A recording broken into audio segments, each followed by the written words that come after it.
Hello and welcome back to another episode of Uru Complete Chronicles. I looked it up. We read this one and this one, I think, but not this one. So let's read this one. King Demath took the throne in 4692 DE at the age of 154, though the public was generally not happy with the reign of G. It appears as though they were pleased with his choice of Demath to succeed him. Demath had joined the Guild of Maintainers at the age of 5, as most did, and risen to the level of Guildmaster by the time he was chosen as king. The selection was a surprise to much of the public, and apparently even to Demath himself. Demath sounds wrong, but whatever. It was not a post he had especially desired to have.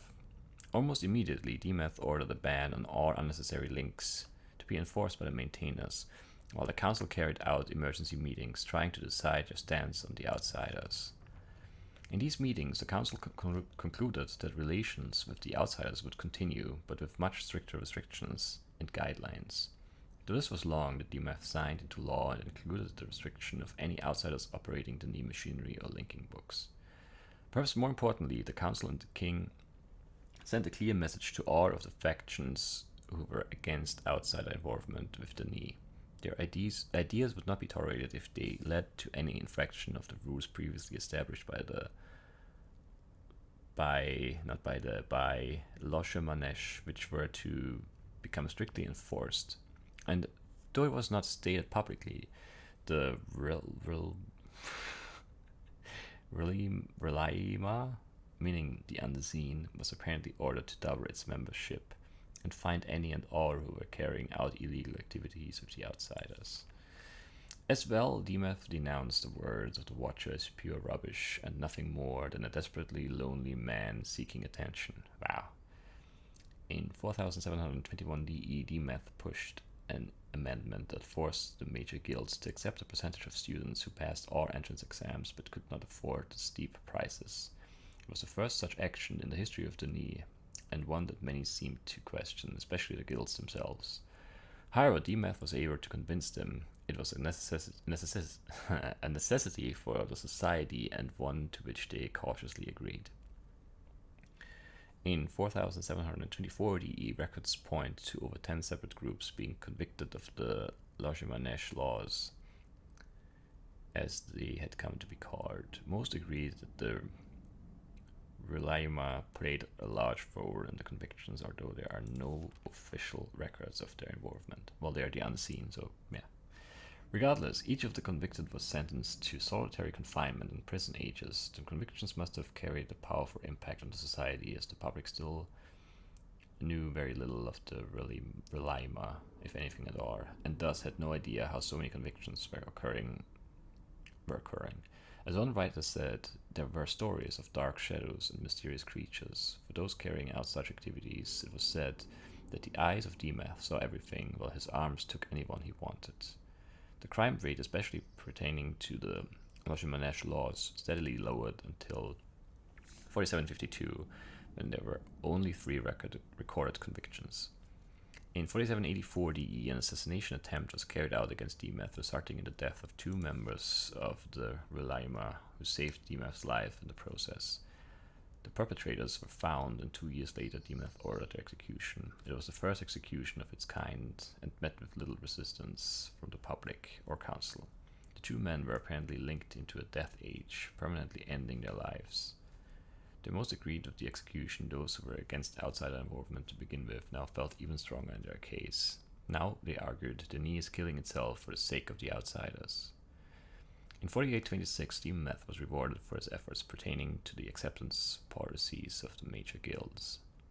The first of the Guild of Stonemasons, non-paying members, headed the effort to devise early fusion compounding technology, a building block for the eventual development of Nara. Demath praised the guild and the numerous opportunities that all citizens of the knee now had to benefit their society. In 4843, at the age of 305, Demath passed away, leaving the throne to his firstborn son. And then the footnotes. Some argued that G didn't make the choice of Demath, but that Grandmaster Emas of the Guild of Maintainers made it. The matter was never officially settled, although most contributed the choice to G. I think that's a J at least. From Demath's speech explaining to the people the findings of the council meetings. By that time, the major guilds had become extremely expensive, and the larger majority of the population, even if qualified to join the guilds, had no way to afford it. That sounds like American education. Taken from the private journals of Guildmaster Rishan of the Guild of Archivists, from Revealing the Unseen, written by Bejaran in 5999. Is it a 5? I think it is. No, don't know what else it would be. Goshen, leader of the cart group Blood of Yavo, made the comment in a public speech. Not sure which one that. The footnotes like this it's useless. Like, it takes too long to flip through the pages to like look them up while you're reading, and then after it's just I don't remember every single one. Whatever. The comments are made by DMath at the public announcement of the fusion compounding technology. Sure, that one is clear what it references. So we've finished those three. I think. Let's go here.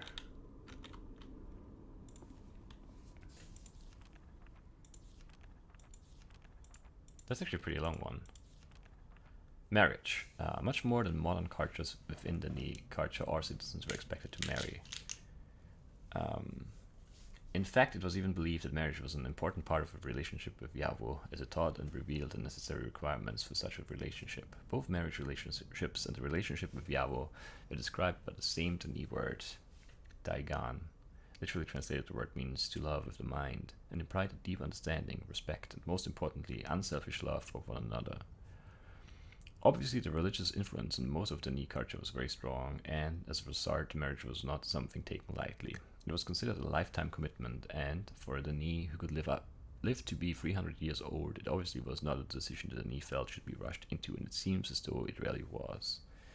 Some records point to rare arranged marriages, although for the most part it seems that the decision was up to individuals. Marriage was not permitted before the age of 25, and marriage between blood relatives was strictly forbidden. Though allowed, marriage between the classes was looked down upon. Marriage to other worlders was practically unheard of. I found certain writings from the 9000s going so far as to call the mixing of the Ni blood with outside cultures a travesty, while others wrote such a child who marries an outsider was better off dead. Wow. The marriage ceremony itself was not a single day event, but one that took over 5 days. Attendance to those sections of the ceremony to which one was invited was extremely important, and it was considered a disgrace to be invited and not attend. The event usually began with a small ceremony held on the evening before the first day of the marriage ceremony. The ceremony always took place at the home of the groom or his parents, and was meant to confirm both the bride and groom's decision to be united to one another in front of their immediate family. The groom presented his bride-to-be with a gift representing the confirmation of his choice. The acceptance of the gift by the bride-to-be was acknowledgement of her decision. Immediately after her acceptance of the gift, the bride-to-be was escorted away with her family and not to be seen by her groom until the joining ceremony that would take place on the 5th day. The first day was meant for the bride and groom to spend time with their families. As they were starting their own family, their old family would no longer be their highest priority. Thus the day was set aside to spend time with the original family. Traditionally, the day ended with a large meal as well as speeches and blessings from the parents to the child. The second day was set aside for the bride and groom to spend with friends, both married and unmarried. Traditionally, one of the friends would host a large dinner at the end of the day. The third day was reserved for spending time with the soon-to-be in-laws. It was on the day that the bride and groom received blessings from their in-laws as well as other members of the family. Again, there was a traditional larger meal at the end of the day, marked by speeches from the eventual in-laws and other soon-to-be family members. The fourth day was meant for the couple to spend time alone with Yavo individually. Though many apparently viewed the day as a formality, others viewed it as the most significant of all the days.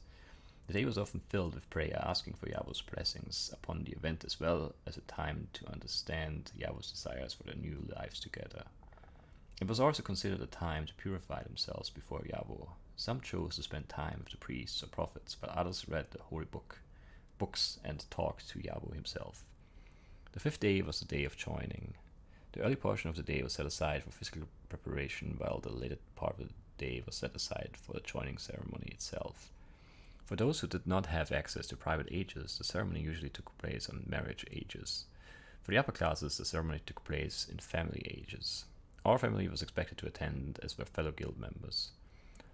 All of those in attendance were divided into two sides. One side represented the groom, while the other represented the bride. Between two sides in the center were a long aisle and triangular podium. The bride and groom would each approach their side of the podium by walking through their respective family and friends. It was after all those family and friends who had made the bride and groom what they were, and the Dani believed it was those family and friends who should present their bride or groom to their spouse.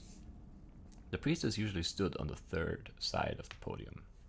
As with most important events, and especially marriage, the bride and groom wore the bracelets they had been given at birth as well as maturity.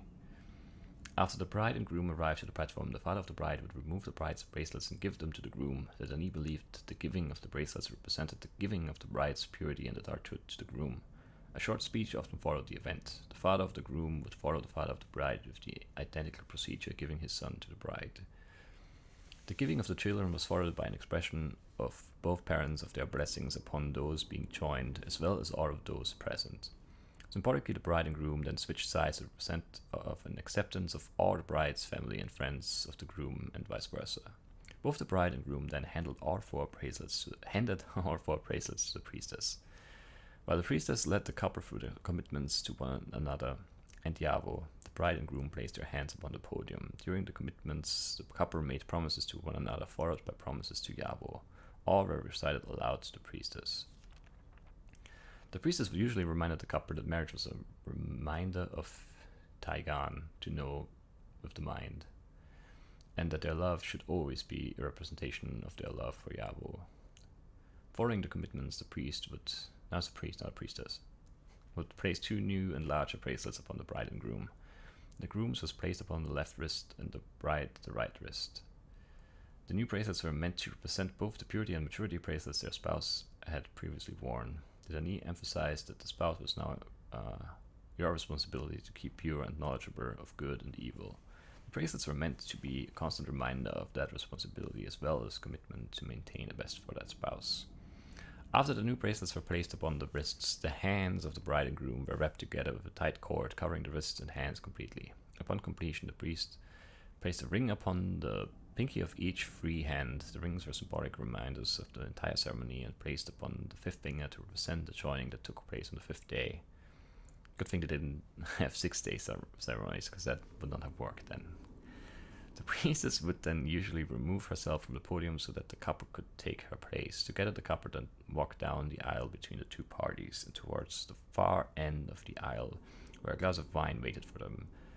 Before drinking, the couple knelt and prayed together to Yavo. After the prayer, they each drank from the cup, and the two sides of the hall merged into one group, often with great celebration. They were now considered joined, and the celebration could begin. Families usually fed all in attendance, and there was typically dancing and music. The couple was expected to keep their hands united throughout the night as a reminder. That would be a night. Tied together for an entire night or day, whatever. I don't know when they started with the ceremonies, but yeah, that's going to be very annoying. Very, very soon. As a reminder that they were now joined both in the eyes of man and Yavo. The binding of the hands was apparently meant to be somewhat troublesome, symbolizing that there would be difficult times to their relationship, but that those times did not affect the fact they were now joined. Following the celebration, tradition was for the couple to embrace and the priestess to touch a linking book to them so that they would both link to vacation or honeymoon type ages. Though these vacations were usually short, it was not unusual for a man to not work for up to a year in order to build a new marriage.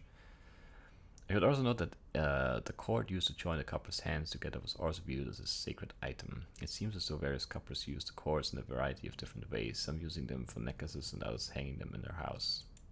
Alright. So different, but not very different to, like marriage customs around the world are not the same everywhere, but definitely, some common theme there. Even the tying together part is like something that kind of, happens. Moving on. Oh, that's just 2 pages, or 4, I guess. We'll do this, and I think then maybe we do some puzzling, because I don't want to do an entire episode of reading. Maturity. Similar to a variety of other cultures, the Dani celebrated a child's entrance into reason and maturity. The Dani believed that true maturity, or the age of reason as they called it, was achieved at the age of 25. Before that, the Dani believed that children's minds and hearts were not properly formed. Up until that time, they even went so far as to say it was impossible for a child to truly make a correct decision, as they were too easily controlled by other motives.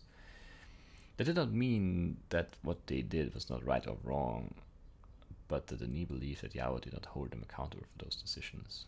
Up to that point, it was apparently up to the parents to judge and protect, and thus another reason society encouraged couples to only have one child at a time under 25. That makes sense. I mean, if you're going to be 300 years old, that's something you can do. In the ceremony of readiness, the Dani celebrated the child's entrance into reason and maturity. At the ceremony, the child was presented with a bracelet of knowledge, also translated maturity. I have to admit the translation is somewhat poor and makes it sound like a magical or superstitious item, something it did not sound like to them. In fact, it was a fairly serious item. The Dani viewed the bracelet as a sign of accountability. The individual once given the bracelet was expected to be responsible for her actions, as she had true knowledge of good and evil and the wisdom to make the right choices between both. Associated with the bracelet were certain rights as well as expectations to behave in a more correct manner. From a religious standpoint, the ceremony of readiness signaled accountability to Yahweh as well as fellow Dani citizens. No longer were parents charged for the actions of their children on a religious level, and no longer was lack of knowledge an excuse to Yahweh. The Maker, they believed, now expected much more from them. Though the age of reason was 25, the Dani did not consider true wisdom to come until much later. With not nearly the fanfare that the age of reason brought, at 125 years of age, there was another celebration for reaching the age of wisdom. Perhaps most importantly regarding that status, the Dani were allowed to become highest ranks of teachers or leaders, grandmasters or lords. The same rules apply to women, and no woman under the age of 125 was technically allowed to advise, especially the kings. As well, it appears that a woman's fertility ended around age 125. During the time of the kings, advisors were required for those kings who were under the age of 125, as the king himself had not achieved the age of wisdom. The great king Arsenda was the only king who did not have an official advisor, even though he was under the age of wisdom for the majority of his reign. Interesting. How long are these ones? Not very. And this one? A bit longer. But we'll do them next time. So this blue one, the green one, and then these ones over here. And then maybe these ones here. I don't think I've read those yet. But let's go and do something else. I can't read for an entire episode. It's too much reading. I can't do it. Alright, I have no idea what we do next though. So maybe reading is actually the better idea, because I don't really know what we're doing.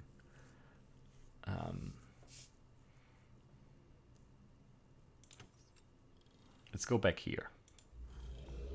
It feels like I'm missing at least one or two cloths there, and then I feel like there's probably one back in the other place. In that dark cave. I mean, there's definitely something in that dark cave. We need to get some light there, and I don't know how. We don't have a flashlight. In Myst we had a flashlight, I think. Yeah, we did. We've regressed since then. We don't even carry a flashlight anymore.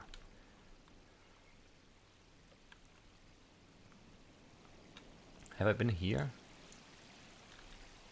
I think so. I think I found two cloths here, but that might be wrong. Because yeah, it's such as I found this one and then the one on that weird sidewalk type thing. I think it's easier to look around like this, maybe. Maybe not.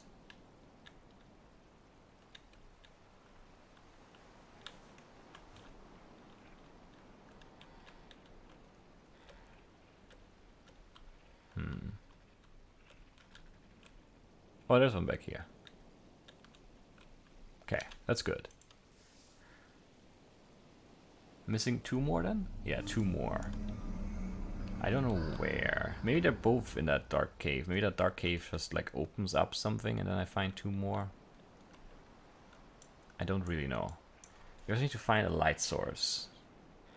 And there are like, I don't know, I don't think those are lamps. But there are some lamps around. I don't know. This is the exit door. That's definitely a lamp, but I can't carry that. Where do I get a light source? Because I can't, I mean, I don't have a real inventory. I mean, I have this down here, but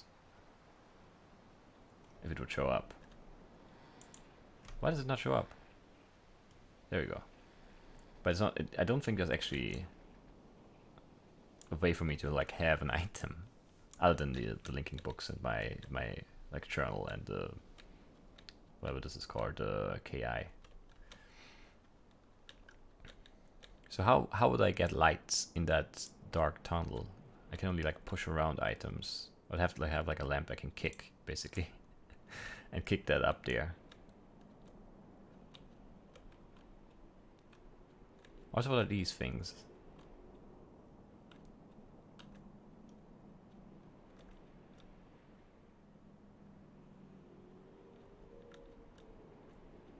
What are these things?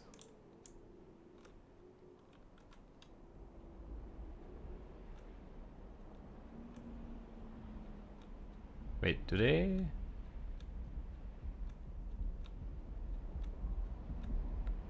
It's gonna rain now, isn't it?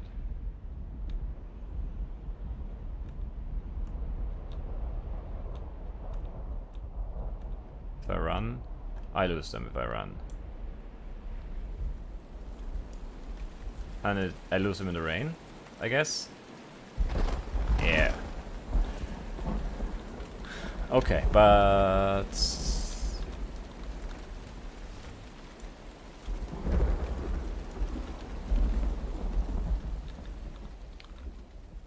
then that's how I carry them, I guess.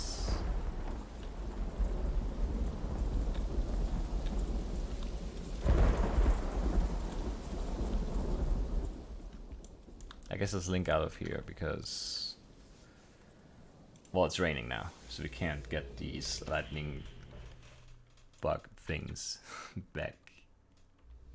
What are they called?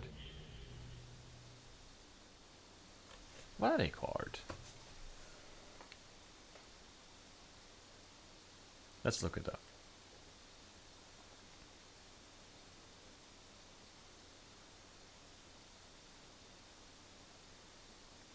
Fireflies. Needed to look it up. I could only remember. Why? I mean, I could remember the German name. I'm not completely stupid. I just couldn't remember. What's this? Catch the fish. I want it. I can't. Oh, can I jump while I have the fireflies? Because I need to get across this to get into the cave, right?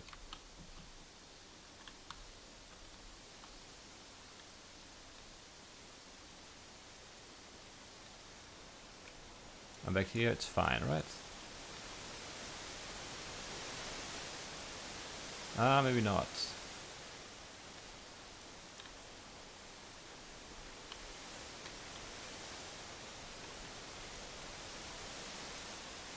Ah, yeah, no, this is possible.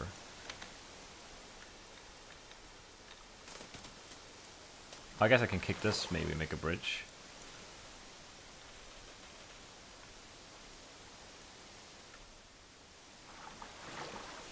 But where would I put it?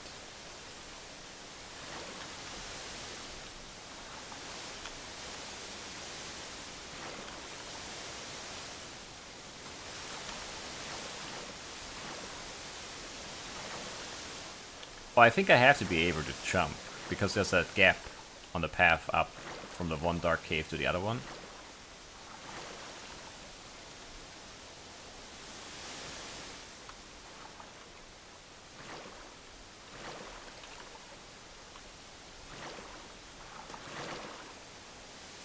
Yeah, I think so. Oh, is this the... Is this the page I couldn't find again?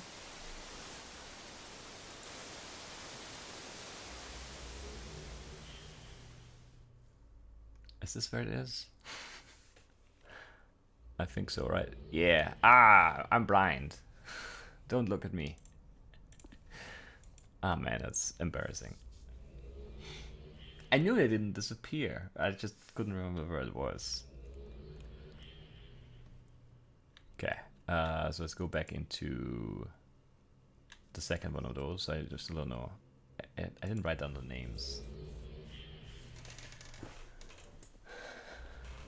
Alright, and now I guess we kind of have to hurry because we have to get out of here with the fireflies, and we can't sprint.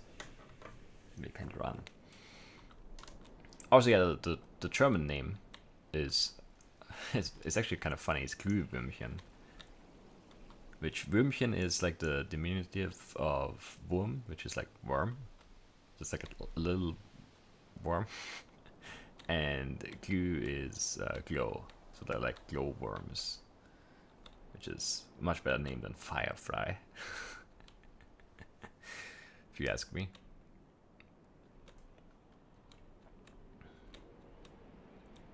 But yeah, I couldn't come up with the actual English name there for a bit. Come on, fireflies. How do I get them to like stick to me? Are they already stuck to me? Only a few of them. Is that enough? Do I need more? I don't have that much time. Let's just carry these ones. And I'm not sure if you can link through the realtime. I don't know if I want to try. Because right now it's not raining. Let's just get to that linking book at the end of this. Oh yeah, look at that. They are providing light. That's a good. It's not really a puzzle, I guess, but it's a good mechanic. Oh, I probably have to be careful here, right? I can't step into the water.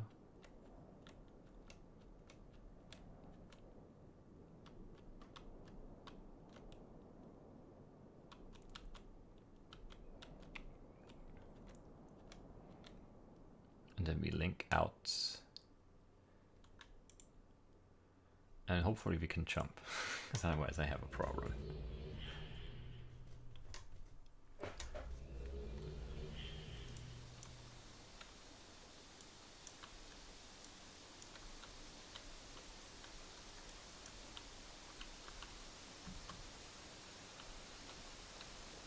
Yeah, we can. Great. And this is the scary one.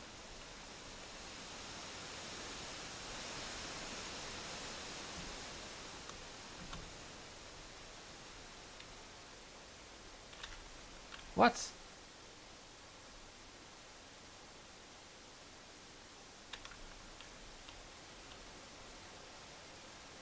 Why? Okay. I didn't touch the water, I'm pretty sure. Do I have to come from this side? No, it's gonna be impossible to get over here.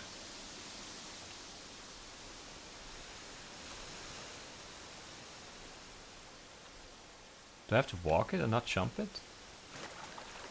There's no way I can do that, though.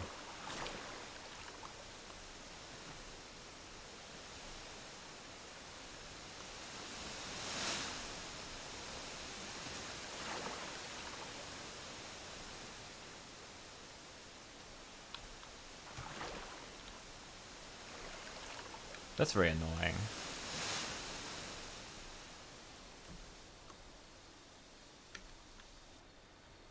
I'm pretty sure I had them after that first jump. Maybe not. Maybe I can't jump at all, but then how would I get across that gap up top?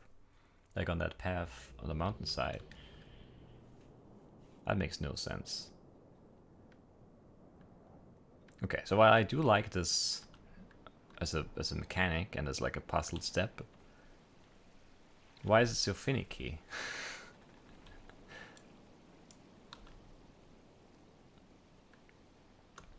I'm pretty sure I didn't step into the water there. I guess we'll do it in third person this time, so we'll see for sure, but I'm very sure that we didn't touch any water there. It just didn't let me keep them which I find very annoying.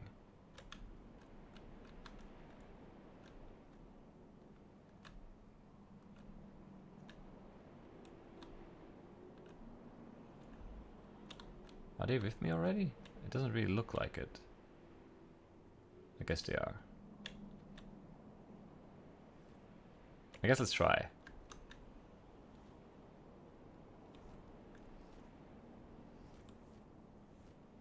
Are they still there? So they do go away when I jump. Like, did I lose some of them here with that jump? Is that what's going on? I don't really know.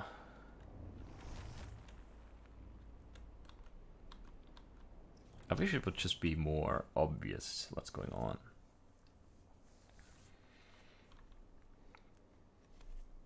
Like, I can't sprint, I'm pretty sure. They really disappear. Or no, maybe they did come back and it was just the rain that got rid of them then?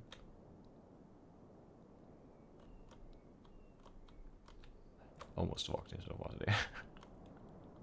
It's the rotating camera and the relative like controllers. Not good, not good. Okay, let's link back there.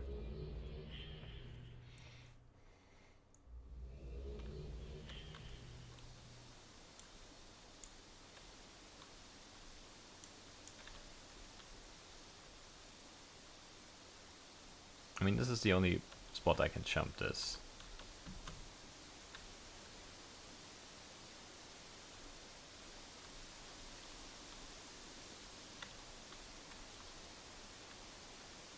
Well, I think there are fewer, actually. Maybe. And they're going crazy. Why do they not, like, settle down, guys?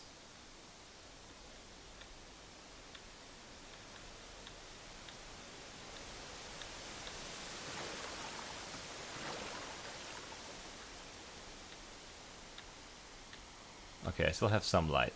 I think I'm fine. Unless I lose some with that next jump up there, then things are bad. Now you guys get to finally see this cave a little bit. And well, me too, really. What is this? Is this like an oven of some sort? Wait, how did I get through here?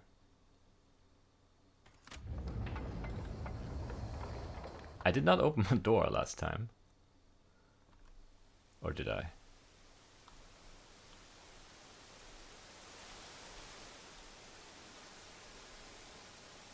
What? This is a different place.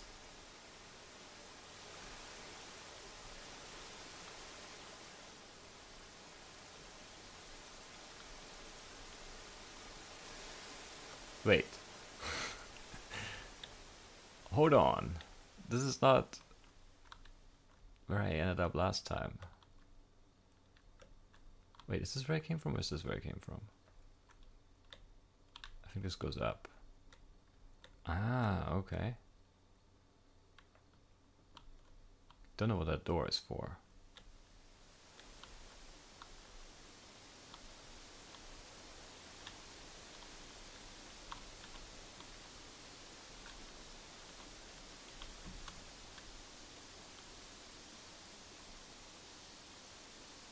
They disappeared.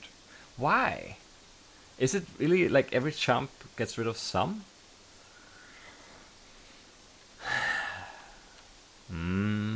I don't know, and it's annoying, but I guess that's what it is.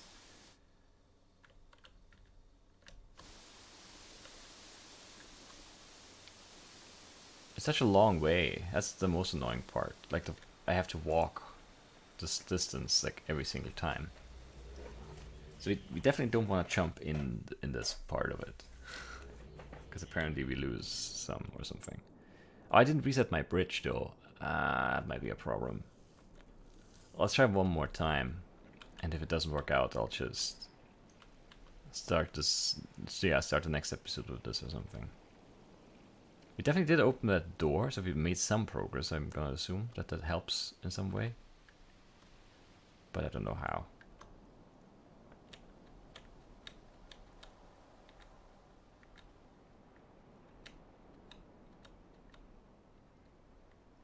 So we jump once, then we walk the bridge, and then we jump twice.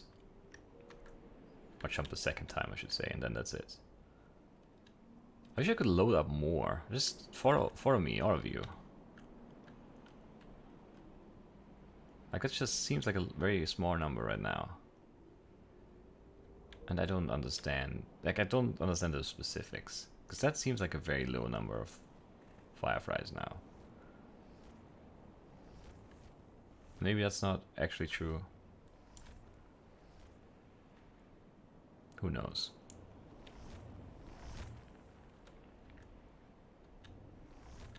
But definitely have to jump up there, right? There's no way I can push anything to have a bridge there. And I didn't sprint, I just jumped. I walk jump. Should have been fine, I think. But I guess not. I guess not. Alright.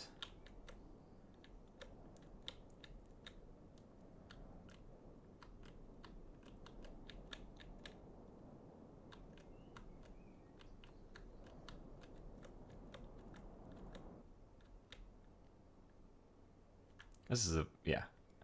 Once again, like with so many puzzles so far in this game, it's not a bad thing, a bad puzzle. It's not annoying or like broken or impossible to figure out. But it's just like why does it have to be so finicky?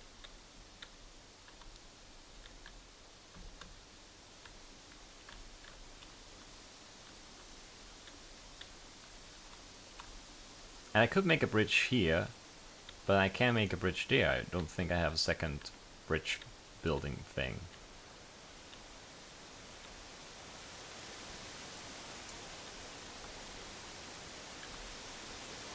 Yeah, no, bridge was not reset.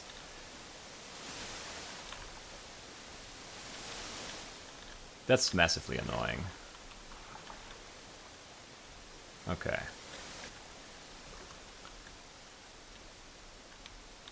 There's nothing else I can push here, right? No. Fake things everywhere. Okay. So we'll do it next time then. Just, yeah.